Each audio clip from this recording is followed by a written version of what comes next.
So I would like to share with you my current top 5 favourite instruments from Komplete 14. And I'd like to tell you why I like them. Just to get us in the mood, I would like to play for you a very short piece of music. It's 20 seconds long. I just roughly threw it together. And I would like to ask you if you can tell which synthesizer I used to create this track.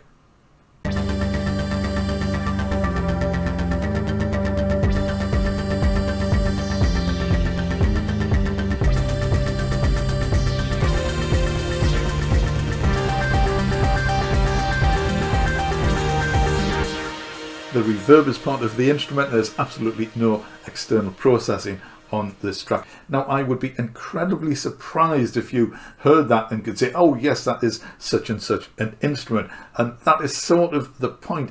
Most synthesizers of a particular type can produce virtually the same sounds or the same sort of sounds. So trying to pick one instrument above another instrument was very difficult. However, I ploughed through the list and I have got my current top 5. Now, there are 148 instruments in Komplete 14. So to give myself a fighting chance, I have not included any orchestral instruments or pianos.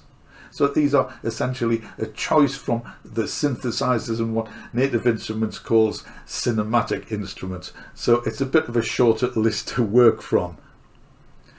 And I think they also produce some of the more exciting sounds. Now, I'll tell you what instrument was used to produce that piece at the end of the video. But to give you a clue, yes, it was one of the 5 which I'm going to go through now. So let's get started. So this is the Nifonium. And on the face of it, it doesn't look particularly exciting, at least I don't think so. However, this is based on a genuine hardware instrument. It was created by Mr. Nif, I believe, and it contains 26 vacuum tubes, and that is what makes it so absolutely interesting and fascinating. Apart from the fact that it costs around 16 grand.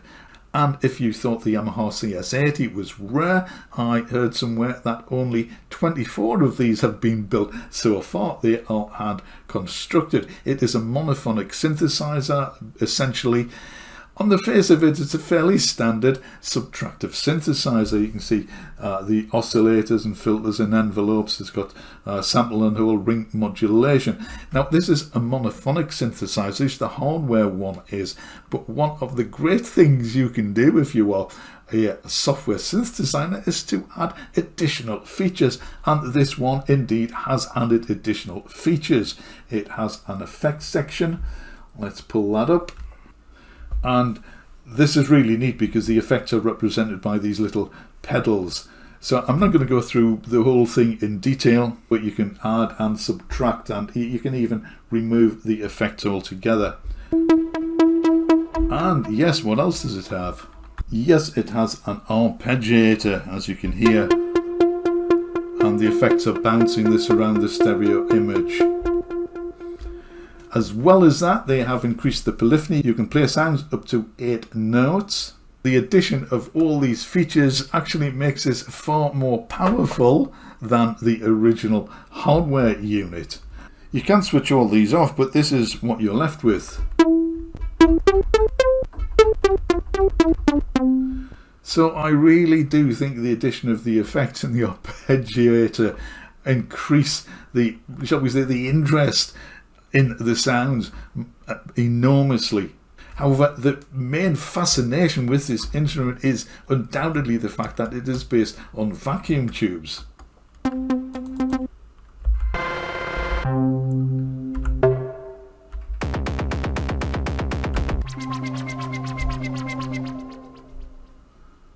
So here's another preset. A sort of synthy sound with things going on in the background and stereo panning and so on. But if we turn off the effects, this is what we get.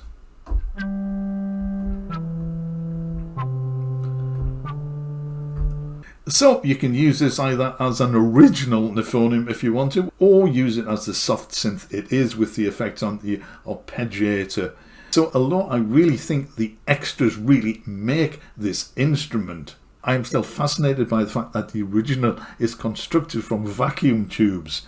And I think it's this fascination which draws me to it, not so much the sound, because it sounds, I guess, really pretty much like a lot of subtracted synthesizers. It does have a few additional features. If you overdrive some of the levels, and as you overdrive vacuum tubes, it produces the distorted and warmer sound. I guess that's why some guitarists still like tube amps. So it has a few features like that, but the overall sound, I think, is certainly enhanced by the addition of the software effects and arpeggiators. So that's why I like the Nifonium. So this is Massive X. It's a bit of a strange name. I think it is built, according to Native Instruments, on the DNA of Massive, so I suppose Massive X was the obvious choice, but the two synths are not compatible, the presets are not compatible, and they are not the same synthesizer. This is a wavetable synth with, I think, 170 wavetables, and one of the really great and interesting things about this is it can produce just about any sound at all. There are hundreds and hundreds and hundreds of presets for it. Oh, that was the first one which popped up here. Oh, let's try another one.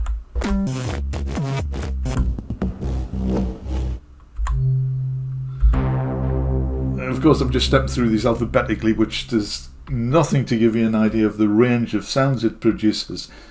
If you're familiar with Massive X, then you will need no convincing that this is one of the best and most powerful soft synths out there. As well as the hundreds of factory presets, I think there are loads of banks produced for it, and in fact Native Instruments produce expansion packs of Massive X sounds. They contain around 150 sounds each.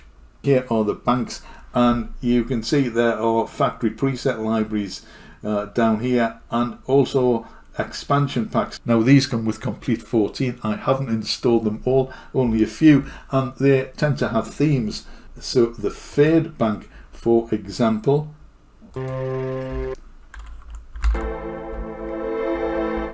produces sort of ambient type, EDM type,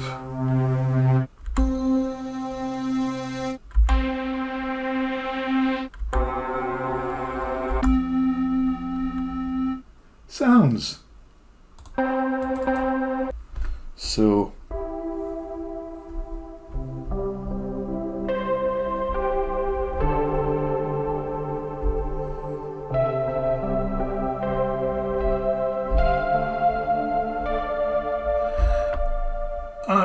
it is just capable of such a wide and fantastic range of sound. You could produce whole tracks with this, and you really probably wouldn't need another synth that can do everything from pads to leads to basses. I'm not sure what it's like on drums. It can probably do drums as well, but it is just such a fantastically powerful and versatile synthesizer, which is why it's currently in my top 5, and I suspect it will probably stay there as well. So this is Mullet Flux, and the reason I really like this is because I love metallic tinkly sounds. It's as simple as that.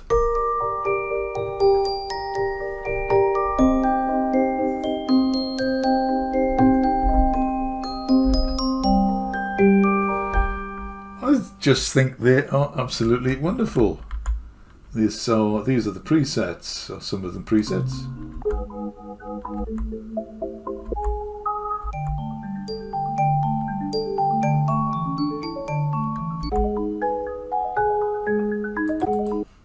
You have a choice of instruments, all mallet type instruments, xylophone, marimba, celeste. I love the celeste. You can adjust the little sequences here by clicking on them, and you can just drag these to different shapes. There's a mix page where you can adjust the various settings of the different instruments and apply effects and adjust the effects. And there are dozens of settings and presets to choose from.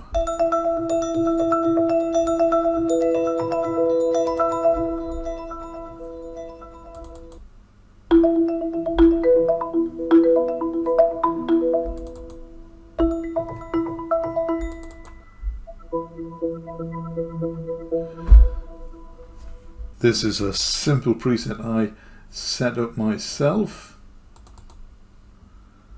It contains a couple of celestes and it makes a sound like this.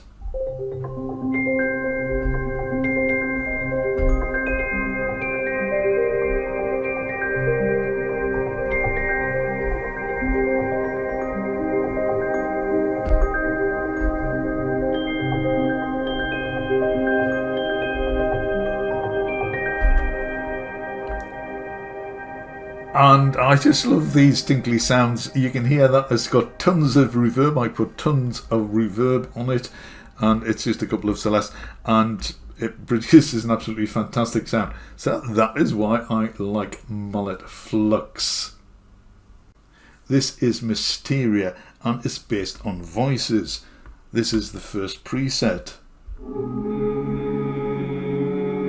Now I'm just holding down one key, and it's making this effect, whatever it is.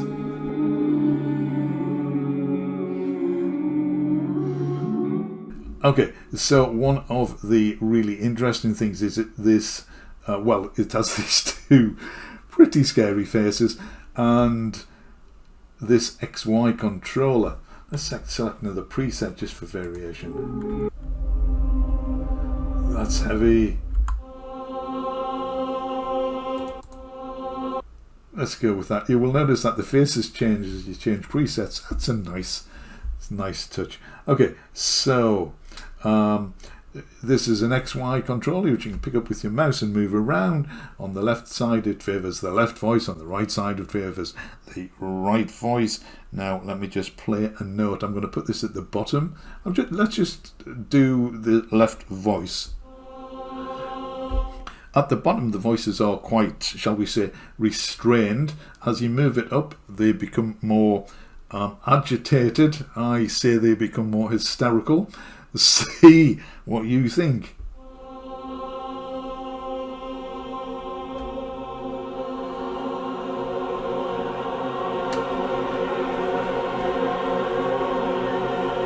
Well, that was quite modest. It wasn't particularly hysterical, but some of the voices here, they are really scary. So let's just move this to the right. See what this is. It adds more voices. This one. And you can almost conduct a choir by moving the XY control. Let's find something a little more scary.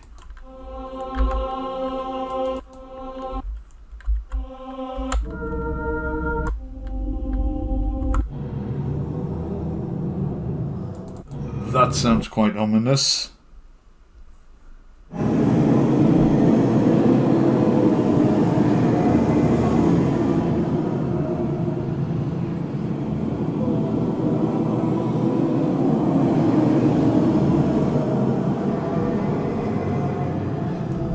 It's a one-man horror movie scoring machine. So I do think that most of these voices have a bit of a scary tone to them, but not all. So I don't think you could create any super sweet choir sounds from this, but obviously that's not what it's intended for. But you could create some low level, not quite so scary sounds, I think. So here's a sort of not quite as scary sound.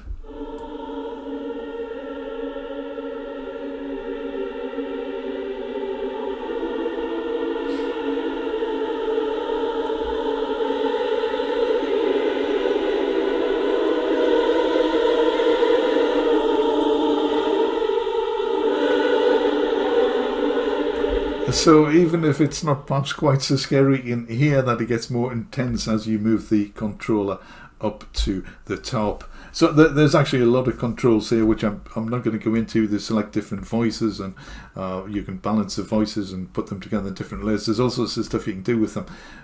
I don't know any other choir library which produces sounds quite like this, and I like this for two reasons. First, because I think it's quite unique, but also I can see these being used as possibly a background bed for a piece of industrial music or ambient music, dark ambient. I think these would fit in incredibly well. And also I have a friend who makes no budget movies. Literally, he has no budget at all, and he tends to make little really short horror snips, if you like. So he's working on one at the moment, and we're going to see if you'd be interested in me using this to add some sort of atmosphere to it.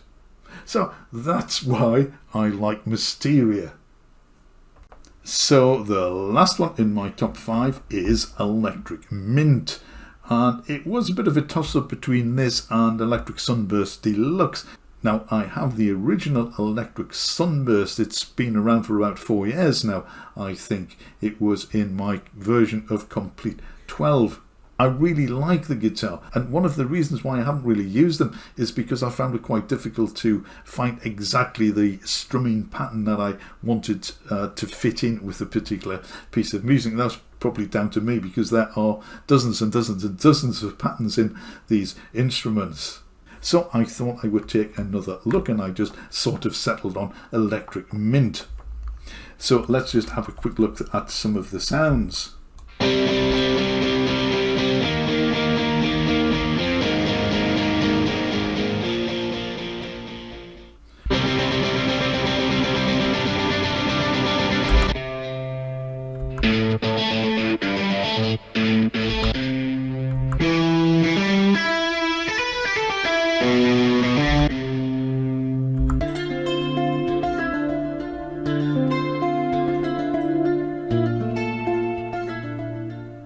You see, that is very nice, but sort of think you would probably have to write your song around that rather than fitting that into a song. But that's probably just me and the way I work or not work very well. So let's just have a quick look at the patterns, because there are many and varied. They are divided into several categories. It's really interesting to play with some of these. EDM.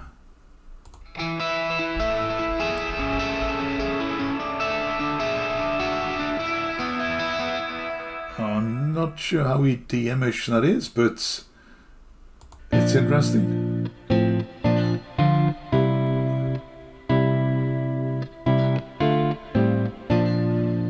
That's quite nice. These would fit into a sort of laid-back ambient type track.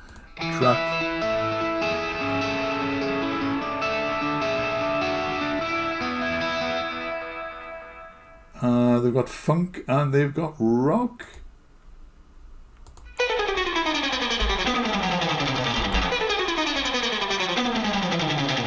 Okay, that's quite distinctive. If you hear that riff in a piece of music, you know where it has come from. I love sounds like this.